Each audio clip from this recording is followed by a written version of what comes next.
Greetings to you in the name of our wonderful Savior, Lord Jesus Christ. मेरे भाइयों, मेरी बहनों, आप में से जितने भी लोग मुझे इंडिया से देख रहे हैं, इंडिया से बाहर से देख रहे हैं, मैं आप सभी का वेलकम करता हूं, मैं आपका स्वागत करता हूं। और मैं हमेशा की तरह आज भी आपके लिए यही दुआ करता हूं कि परमेश्वर पिता का अनुग्रह, उसकी दया, उसका प्रेम और उसकी शांति आपको बहुतायत से मिलती रहे। ध्यान दीजिए मेरे भाइयों, मेरी बहनों, मैं आपको बताना चाहता हूं, यदि आप परमेश्वर में बढ़ना चाहते हैं, यदि आप परमेश्वर को वैसे जानना चाहते हैं जैसे पौलुस जानता था, जैसे पतरस जानता था, जैसे याकूब जानता था, जैसे बिली ग्राम अंकल जानते थे, जैसे स्मिथ विगिल्सवर्थ, कैथरीन कुलमैन, आपने बहुत सारे लेजेंड्स का नाम सुना होगा जो लास्ट सेंचुरी में थे। ब्रदर स्मिथ विगिल्सवर्थ, साधु सुंदर Singh, Martha wings, Martin Luther, ऐसे बहुत सारे लोग थे जो परमेश्वर को बहुत गहराई से और बहुत अच्छे से जानते थे। अगर आप सच में परमेश्वर को जानना चाहते हैं उस तरह जिस तरह वो परमेश्वर के लोग जानते थे, तो आज मैं आपसे कुछ बात करना चाहता हूँ। मैं आपको सबसे पहले बताना चाहता हूँ, आपको प्रभु में बढ़ने के लिए मेहनत करनी है। ये मेहनत हाथ पैर चलाने वाली मेहनत नहीं है, ये मेहनत है हमारे मन के अंदर कुछ करना है हमें। बाइबल बताती है, पुराने नियम में एक व्यक्ति था, उसका नाम मूसा था। आप जानते हैं परमेश्वर ने उससे कब बात की? परमेश्वर ने उसे तब बात की जब वो अपने ससुर की सारी भेड़ बकरियों को जंगल में चरा रहा था। तब बाइबल बताती है, प्रभु ने एक जलती हुई झाड़ी में से उसे पुकारा, मूसा, हे मूसा। आप सबने पढ़ा होगा। अगर आप उसके बाद पढ़ेंगे तो एलिया नामक एक व्यक्ति था। जब एक टाइम आया जब प्रभु ने कहा कि अपनी सेवकाई एलीशा को दे दे, परमेश्वर ने कहा कि उसका अभिषेक कर, तब जानते हैं क्या हुआ? एलीशा उस समय, बाइबल बताती है, वो खेत में काम कर रहा था। उसके बाद अगर आप बाइबल को आराम से पढ़ें तो आपको पता चलेगा, पतरस सारी रात मेहनत करके लौटा ही था कि यीशु मसीह उसे मिले और यीशु ने उससे कहा, जाल को एक बार फिर से पानी में डालो। अब उसके बाद अगर आगे चल के पढ़ेंगे तो आपको पता चलेगा, मती अपना काम ही कर रहा था कि यीशु मसीह उसके पीछे आए, यीशु मसीह उसके सामने आए और कहा, मेरे पीछे हो ले। मेरे भाइयों, मेरी बहनों, चाहे वो मूसा हो, चाहे वो पतरस हो, चाहे वो एलीशा हो, चाहे वो मती हो, मैं आपको बताना चाहता हूं, परमेश्वर ने हर एक को तब अपने पीछे चलने के लिए बुलाया, अपनी सेवकाई सौंपी जब वो अपने काम कर रहे थे। क्यों परमेश्वर ने पतरस को, हर एक को जब बुलाया? इवन आप अगर बाइबल के ध्यान से पढ़ेंगे तो लिखा गया है, जो ग्रस्त परिश्रम करते हैं फल का पहला अंश उन्हें मिलता है। अगर आप चाहें तो आप तीमुथियुस में ये वर्ड पढ़ सकते हैं। चाहे वो पतरस हो, चाहे वो यूहन्ना हो, चाहे वो याकूब हो, अगर आप पुराने नियम में पढ़ेंगे एलीशा हो या मूसा हो, इवन अगर आप बाइबल को आराम से पढ़ेंगे तो आपको पता चलेगा, प्रभु ने न केवल आदम को अदन की वाटिका और एक पत्नी दी थी हवा, पर बाइबल बताती है प्रभु ने उसे अदन की वाटिका में काम करने के लिए रखा था। मैं आपको बताना चाहता हूं, परमेश्वर कभी अपने आप को लेजी लोगों पर, सुस्त लोगों पर, जो इतना खाते हैं और फिर उनको पता भी नहीं चलता कि उनकी नींद कितनी ज्यादा हो गई है, परमेश्वर कभी ऐसे लोगों का वो उद्धार जरूर करता है क्योंकि वो उनसे प्यार करता है। पर मैं आपको बताना चाहता हूं, ऐसे लोगों पर वो अपने आप को कभी जाहिर नहीं करता। परमेश्वर का वचन कहता है, यीशु मसीह ने कहा, जो डाली फलती है पिता उसे छांटता है ताकि वो और फले। जब परमेश्वर देखता है कि एक आदमी उसे समझने के लिए, उसके करीब आने के लिए मेहनत कर रहा है, तब परमेश्वर अपनी पहचान उस व्यक्ति पर प्रकट करते हैं। आज मैं, इससे पहले कि मैं आपको कुछ समझाऊं, मैं आपसे पूछना चाहता हूं, कहीं ऐसा तो नहीं ओवर ईटिंग की वजह से आपकी लाइफ में ओवर स्लीपिंग है? अधिक खाना, अधिक सोना, अनडिसिप्लिन लाइफ जीना, परमेश्वर के समय को ना कह देना, बार बार बाद में करता हूँ।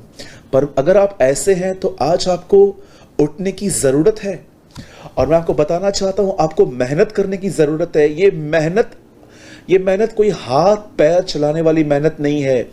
ये मेहनत है इस दिमाग के अंदर, इस मन के अंदर परमेश्वर के वचन को थामे रखने की। यीशु मसीह ने कहा उस भोजन के लिए परिश्रम मत करो जो आज खाओगे कल खत्म हो जाएगा, लेकिन उस भोजन के लिए परिश्रम करो। यस, आपने ठीक सुना, वहां लिखा है परिश्रम करो।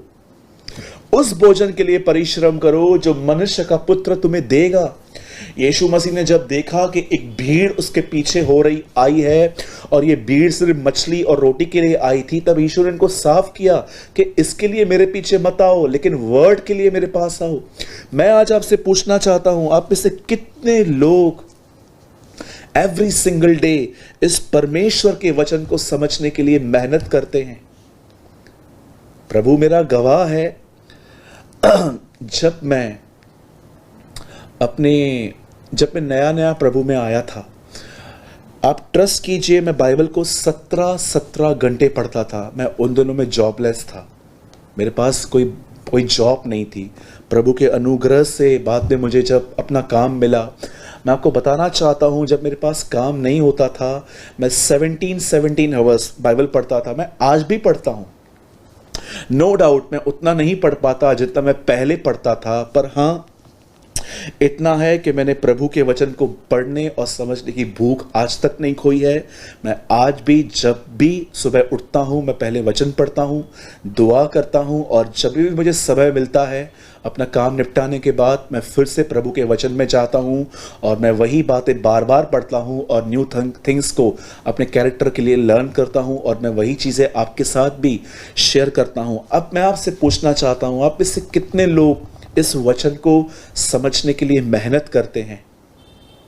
मेरे भाइयों और बहनों, मैं मेहनत वर्ड यूज कर रहा हूं, मेहनत। पुराने नियम में आप देखते होंगे जब एलियाजर दुआ करता है तो प्रभु को क्या कहता है? प्रभु, इसहाक के लिए मुझे एक ऐसी बीवी चाहिए जो मेरे ऊंटों को पानी पिलाए। आप जानते हो ऊंट कितना पानी पी लेते हैं एक टाइम पे? वो हमारी तरह ग्लास में 1-2 ग्लास पी के वो चुप नहीं होते हैं, उन्हें कई लीटर्स पानी लगता है। इनडायरेक्टली एलियाजर ये कह रहा था कि इसहाक की पत्नी हार्ड वर्कर हो, क्योंकि जो ऊँटों को पानी पिलाएगी, जरा सोचिए वो कितनी मेहनती होगी। हमारी तरह उन दिनों में नलके के अंदर नल में पानी नहीं आता था, उन दिनों में कुओं में से पानी निकालना पड़ता था। आज टेक्नोलॉजी इतनी बढ़ गई है कि कुछ लोग टेक्नोलॉजी की वजह से ही लेजी हो गए हैं। मेरे भाइयों, मेरी बहनों, अब मैं आपको समझाना चाहता हूं आपको किस तरह की मेहनत करनी है, और उसके बाद हम बात करेंगे तनाव की, डिप्रेशन की, ओवर थिंकिंग की। लिसन, जो मैं आपको समझा रहा हूं, आप देखते होंगे जब परमेश्वर ने सब कुछ बनाया, इंसान बनाया, उसे रख दिया अदन की वाटिका में, तब प्रभु ने उसे एक ही बात कही थी, तू सब कुछ खा सकता है सिवाय एक पेड़ को छोड़कर। और बाइबल बताती है उसने वही खाया जो उसे मना किया गया था। उसके बाद इंसान परमेश्वर से दूर हो गया, और प्रभु ने इंसान को अदन की वाटिका से निकालने से पहले उसे एक बात कही कि एक स्त्री आएगी। ये न केवल शैतान को पर सबको कहा गया था, एक स्त्री आएगी, उसका बीज शैतान तुझे कुचल देगा। आप सभी जानते हैं ये बात शैतान को कही गई थी। जब आदम पाप में गिरा तब प्रभु ने आदम से पूछा कि क्या तूने खाया? आदम ने कहा मुझे हवा ने खिलाया। हवा से पूछा गया क्या आपने किया? हवा ने कहा मुझे सांप ने बहका दिया। जब सांप से जजमेंट स्टार्ट हुई, न्याय की शुरुआत हुई, प्रभु ने उससे कहा सुन, एक स्त्री का बीज तुझे कुचलेगा। और जानते हुआ क्या? शैतान कहीं ना कहीं समझ गया कि परमेश्वर एक व्यक्ति की बात कर रहा है जो इस दुनिया में उसे मारने के लिए। शैतान अच्छे से समझ गया कि परमेश्वर एक व्यक्ति के लिए बात कर रहा है जो उसका जन्म ही उसे मारने के लिए होगा। और मैं आपको बताना चाहता हूं, जैसे हवा ने हाबिल को जन्म दिया, केन को जन्म दिया। मैं आपको बताना चाहता हूं, शैतान को कहीं ना कहीं ऐसा लगा कि शायद हाबिल ही वो है जो मुझे खत्म करेगा। और आप देखिए, उसने केन के द्वारा उस हाबिल को, उस बीज को खत्म कर दिया। उसके बाद आप देखिए आगे चल के फिर से ऐसी बातें होने लगी कि एक मसीह पैदा होगा जिसका नाम मोसेस था, जो इज़राइल के छुटकारे के लिए यूज़ किया गया। और एक टाइम ऐसा आया, फिरौन ने वापस इज़राइल के लोगों को मारा और जो मूसा था वो बच गया। लेकिन सब जानते हैं कि मूसा वो बीज नहीं था जिसके बारे में प्रभु ने बात की थी। उसके बाद देखिए एक भविष्यवाणी हुई, एक कुंवारी गर्भवती होगी, पुत्र जनेगी, प्रभुता उसके कांधों पे सवार होगी, उसका नाम इम्मानुएल रखा जाएगा, जिसका अर्थ है परमेश्वर हमारे साथ। ये सारी बातें हुई। शैतान अब भी समझ गया कि वो व्यक्ति अब तक नहीं आया। और एक टाइम ऐसा आया जब ज्योतिषी इज़राइल में आए, वाइस मैन, और उन्होंने एक ही बात हेरोद से आके पूछी, क्या यहूदियों के राजा का जन्म यहां हुआ है? एक बार फिर से शैतान को ऐसा लगा कि यह व्यक्ति आ चुका है। एक बार फिर से बच्चों को मारा गया ताकि यह भविष्यवाणी पूरी हो, राहेल रो रही है और शांत नहीं होना चाहती। ये प्रोफेसी पूरी हुई। मेरे भाइयों, मेरी बहनों, स्टार्टिंग से ही आप देखिए शैतान सिर्फ बीज को खत्म करने के पीछे था। लेकिन मैं आपको बताना चाहता हूं, उसकी कोई मेहनत सक्सेस नहीं हुई। उसका जन्म हुआ, वो हमारे बीच में आया। और मैं आपको बताना चाहता हूं, वो बीज कोई और नहीं था, वो बीज हमारा खुदावन था, वो बीज यीशु मसीह था। वो हमारे बीच में आया। और जानते हैं, जब बीज आया तो बीज ने ये कहानी बताई कि बोने वाला बीज बोने चला। अब जानते हैं यीशु मसीह परमेश्वर का वचन है, वो उसका बीज है, सीड है। वो बीज को इंग्लिश में सीड कहा जाता है, वो उसका बीज है। और जब यीशु आए तो उन्होंने एक दृष्टांत बताया कि कैसे कुछ बीज झाड़ियों में गिरे, कुछ बीज पथरीली भूमि पर गिरे और कुछ बीज मार्ग के किनारे गिरे और शैतान उन्हें चुग गया। मेरे भाइयों, मेरी बहनों, मैं आपको बताना चाहता हूं, शायद आप सुन के हैरान हो जाएंगे। उत्पत्ति में शैतान उस बीज को खत्म करना चाहता था। मूसा के टाइम पे वो उस बीज को खत्म करना चाहता था। यीशु मसीह के टाइम पे भी वो उस बीज को खत्म करना चाहता था। और मैं आपको बताना चाहता हूं, आज वो बीज हमारे हाथ में है। वो आज भी बीज को खत्म करने के पीछे है।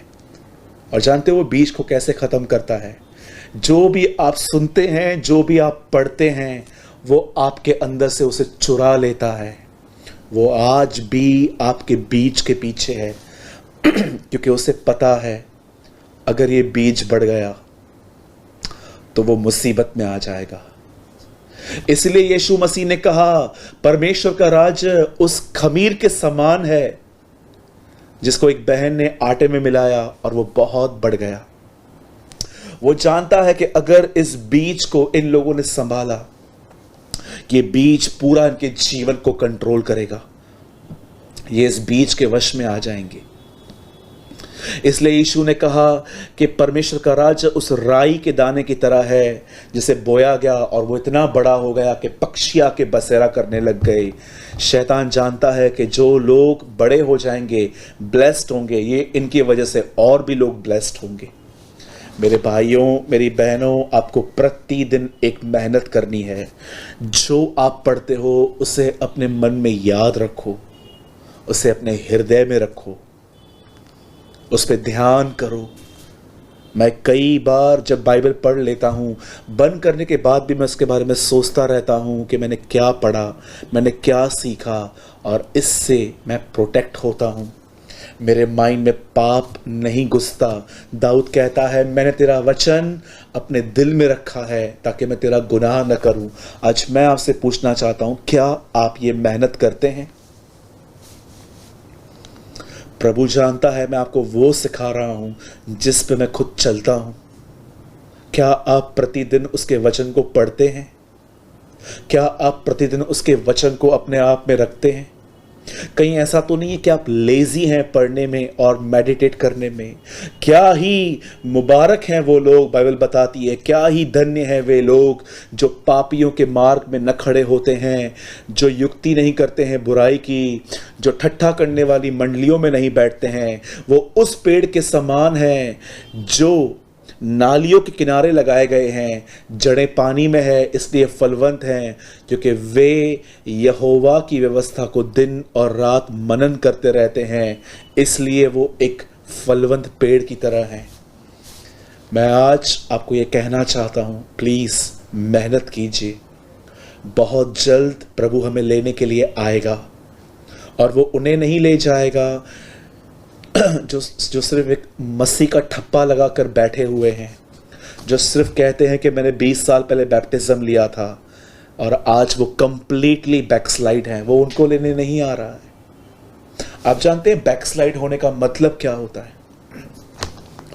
बैकस्लाइड होने का मतलब यह है, वो लोग जिनके पास सिर्फ ज्ञान है पर मसीह का स्वभाव नहीं है, आज भी गुस्सा, घमंड, व्यभिचार, दूसरों को माफ़ न करना, यहाँ की बातें वहाँ करना, चुगलियाँ मारना, अब तक वो अपने पुराने नेचर में चल रहे हैं। खुदा ऐसे लोगों को लेने नहीं आ रहा है।